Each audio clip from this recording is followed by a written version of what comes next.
मुझे रहज़नों से गिला नहीं, तेरी रहबरी का सवाल है। किन ज़मानों में जी रहे, कैसे कैसे लोगों को झेलना पड़ रहा। नवाज शरीफ की इसलिए नाअहली ख़त्म होनी चाहिए कि वो 3 दफ़ा के वज़ीर आज़म, मकबूल तरीन सियासतदान। इमरान खान को इसलिए नाअहल नहीं होना चाहिए क्योंकि वो मकबूल तरीन सियासतदान, वो मकबूल तरीन पार्टी के सरबराह, आइन, कानून, उसूल, मंतिक, अखलाकियात जाए भाड़ में। क्या 3 दफ़ा का वज़ीर आज़म होना, मकबूल होना, 1.5 करोड़ वोट लेने का मतलब जो चाहो कर लो, कोई पूछ गुछ नहीं होनी चाहिए। क्या मकबूल होने का मतलब आइन, कानून, मुल्क से बड़ा होना, क्या जजा सजा के फैसले अवामी मकबूलियत पर होने चाहिए। क्या आइन में है कि मकबूल सियासतदान को नाअहल नहीं किया जा सकता, मकबूल पार्टी के सरबराह को सजा नहीं दी जा सकती। क्या अदालत को फैसला सुनाते वक्त आइन, कानून की बजाय मकबूलियत को मद्देनजर रखना चाहिए। क्या मकबूल सियासतदान, मकबूल पार्टी के सरबराह को किसी जुर्म पर ज्यादा सख्त सजा नहीं मिलनी चाहिए, इसलिए कि इस पर ज्यादा जिम्मेदारी, इसलिए कि वो लाखों करोड़ों का रोल मॉडल, इसे तो ज्यादा एहतियात करनी चाहिए, इस पर तो इखलाकी जिम्मेदारी ज्यादा। न जाने कब से रोना रोया जा रहा। हाय हाय नवाज शरीफ को अकमे पर सजा दी गई, हाय हाय उन्हें बेटे की बंद कंपनी के ओहदेदार होने पर सजा दी गई, हाय हाय उन्हें वो तनख्वाह डिक्लेयर न करने पर सजा दी गई जो उन्होंने ली ही नहीं। वैसे तो नवाज शरीफ, शहबाज शरीफ को उसी दिन ताहयात नाअहल कर देना चाहिए था जिस दिन शहबाज शरीफ, जस्टिस कयूम की टेलीफोन कॉल पकड़ी गई। वैसे तो नवाज शरीफ, शहबाज शरीफ को तो उसी दिन ताहयात नाअहल कर देना चाहिए था जब उन्होंने सुप्रीम कोर्ट पर हमला किया था। फिर नवाज शरीफ खुश नसीब के वो फ्लैगशिप रेफरेंस में टेक्निकल बुनियादों पर छूट गए।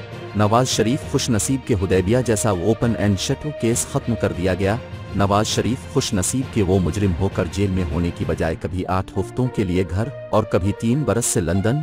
नवाज शरीफ खुश नसीब के उन्हें अब भी रहनुमा, कायद, रहबर, इमाम खमे कहा जाए।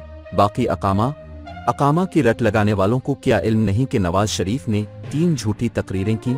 नवाज शरीफ ने कौमी असेंबली में झूठ बोला, नवाज शरीफ ने सुप्रीम कोर्ट में जालसाजी की, वो झूठा कतरी खत, झूठी ट्रस्ट डेड, जाली की लिबरी फोन, एहतिसाब अदालतों में झूठ, एहतिसाब अदालतों के 400 सवालों का जवाब न दे सकना।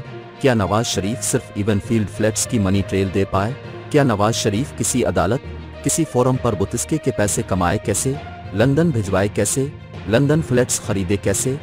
क्या नवाज शरीफ सबूत दे पाए कि लंदन फ्लैट्स हमारे, लंदन फ्लैट्स पुत्रियों के यही कि हम लंदन फ्लैट्स के किरायादार? क्या नवाज शरीफ ने दिन दहाड़े सबके सामने कौमी असेंबली में नहीं कहा, जनाब स्पीकर ये हैं वो जराए जिनसे फ्लैट्स खरीदे? फिर वो अपने इस बयान को सियासी कहकर क्यों मिकरे? क्या नवाज शरीफ ने खुद नहीं कहा था कि एमे क्या मेरे बच्चों पर भी इल्ज़ाम आया तो मैं घर चला जाऊंगा? क्या सुप्रीम कोर्ट ने ये नहीं कहा था कि कुछ और नहीं तो सिर्फ यही रसीदें दे दें कि ये फ्लैट्स पुत्रियों के? क्यों ना रसीदें दे पाए? क्या सुप्रीम कोर्ट ने ये नहीं कहा था कि पैसा लंदन कैसे गया, क्या ऊँटों पर भिजवाया? क्यों ना जवाब दे पाए? क्या सुप्रीम कोर्ट ने ये नहीं कहा था कि अपने बदयंती की मुकम्मल सच नहीं बताया? अब के बच्चे करोड़ों के तहाइफ आपको दे रहे मगर आपको बच्चों के कारोबार का ही नहीं पता। क्या सुप्रीम कोर्ट ने अपने फैसले में नहीं लिखा था कि अब कुछ लोगों को ज्यादा लोगों को कुछ वक्त के लिए तो बेवकूफ़ बना सकते हैं लेकिन सब लोगों को हमेशा के लिए बेवकूफ़ नहीं बना सकते? नवाज शरीफ के नाम पर अगर कुछ नहीं सब कुछ बच्चों के नामीन पर, तो क्या 2016 को नवाज शरीफ ने खुद कौम को नहीं बताया था कि करप्शन करने वाले अपने नाम पर कंपनियां रखते हैं ना अपने नाम पर असासे? अब वजीर आजम कौमी असेंबली में झूठ बोले, सुप्रीम कोर्ट में जालसाजी करे, मनी ट्रेल, रसीदें ना दे सके, इसे फिर भी नाअहल नहीं होना चाहिए और अगर नाअहल हो गया तो उसे फिर अहल होना चाहिए। सुभान अल्लाह, अब की हिम्मत, हौसले और जमहूरियत को सलाम। अब इजाई इमरान खान पर मंतिक ये वो मकबूल तरीन सियासतदान, मकबूल तरीन पार्टी के सरबराह, उन्हें सियासत से आउट नहीं होना चाहिए। अब PTV हमला केस, पार्लियामेंट हमला केस, पुलिस हमला केस, ममुआ फंडिंग रेफरेंस, सादिक वामैन रेफरेंस, ये सब एक तरफ रखें, सिर्फ तोशा खाना रेफरेंस ले लें। ये अगर साबित हो जाता है कि इमरान खान बहैसियत वजीर आजम 58% अदायगी की बजाय 20% अदायगी करके घर ले गए। इमरान खान ने 2018 से 2021 मतलब 4 साल तोहफे बीच कर हासिल हुए असासे गोशवारों में डिक्लेयर नहीं किए, तो ऐसे शख्स को पार्टी मुल्क की क़यादत करनी चाहिए। इमरान खान जो कहा करते थे तोहफे किसी शख्स को नहीं मुल्क को मिलते हैं, लिहाजा किसी हुक्मरान को तोहफे घर नहीं ले जाने चाहिए। इमरान खान जो रास्त मदीना के दाई इमरान खान जो बुलंद अखलाकी मेयार पर थे, उन्हें तो औने पौने दामों तोहफे लेने, तोहफे बीच देने पर ही नाअहल हो जाना चाहिए, लेकिन सिर्फ आईनी कानूनी बात कर लेते हैं।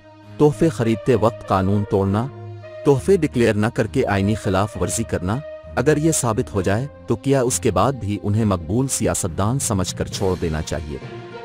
एक झूठ बोलने पर सदर निक्सन को घर भिजवा दिया जाए, झूठ बोलने पर सदर क्लिंटन का मुआवजा हो जाए, तोहफे में मिली 2 एनिकें डिक्लेयर न करने पर कैनेडियन वजीर आजम की तफ्तीश हो, वो जुर्माना भरे। स्लोवेनिया का सियासतदान एक सैंडविच चोरी करने पर पार्लियामेंट की राकुनियत खो बैठे, सरकारी खर्च पर नाश्ता करने पर फिनलैंड की वजीर आजम इंक्वायरियां भुगते, सवाबदीद से ज्यादा फंड्स अपने हल्के में खर्च करने पर बरतानवी पार्लियामेंटियन की रुकनियत चली जाए, इंतखाबात में ज्यादा पैसे खर्च करने पर फ्रांसीसी सदर सरकोजी को सजा हो जाए, खिलाफ वर्जी करके पार्टी करना बरतानवी वजीर आजम को ले डूबे और यहाँ लक्कड़ हजम, पत्थर हजम, अपने झूठों, बददियानतों, फराडियों को माफ कर दो। क्यों? इसलिए कि वो मकबूल सियासतदान करोड़ों वोट ले। क्या उन्हें करोड़ों वोट उन्हीं कामों के लिए मिले?